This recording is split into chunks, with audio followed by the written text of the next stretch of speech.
We're glad you're with us today. Many of us have taken care of a family member or loved one after they could no longer take care of themselves. But not a lot of people talk about life after caregiving. Rhonda Henry is here to tell us more about Life After Caregiving conference that is coming up. And we thank you very much for being here. Thank you. Thank you so much for having me. And why is this topic so important for the caregivers? Sure. We know that caregiving touches so many of our families.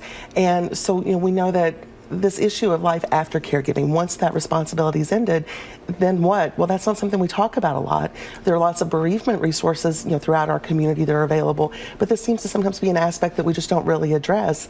And sometimes we need some help to kind of reclaim our normal life at that point. Yeah, because at this point, someone has been absorbed in this. Absolutely. This has been their full-time duty. Absolutely. And it's like, where do they go from here? Absolutely. Because it takes such an emotional toll to see someone we love who's suffering or near the end of life.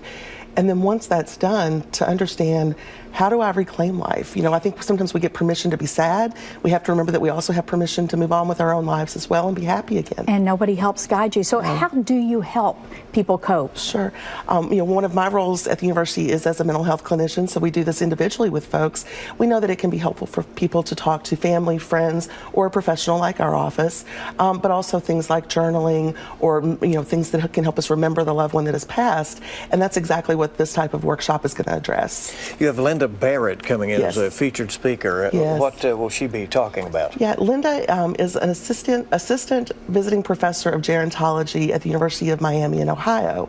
And Linda, this has been the focus of her work both academically and also her personal experience. She's actually writing a book specifically about life after caregiving. So we really think that she's going to have a lot to offer. She's going to have a 3-hour block with participants to really get into this issue on a deeper level. A lot of people, I think, don't understand this issue until they're in the middle Absolutely. of it. But I would think it would be really beneficial for everyone. Yes, absolutely. And I think, for many of us, even if we're not the one directly taking care, it may be that my mother is taking care of my grandmother. And so Yes. how can I support that sort of thing? So I think for lots of us, there are opportunities that the things we can learn there can really go back and enrich our own lives and our relatives. Give you some Very perspective. good. Yeah. Thank you so much for coming. Thanks for having me. And again, me today. if people want to go, it is coming up there on March 23rd, 8:30 until noon. And you request they register ahead? Yes, please. Yeah. It is on campus, but we do have parking available right next door. All right, that's good to know. Thank you. Thank you very much. Appreciate it.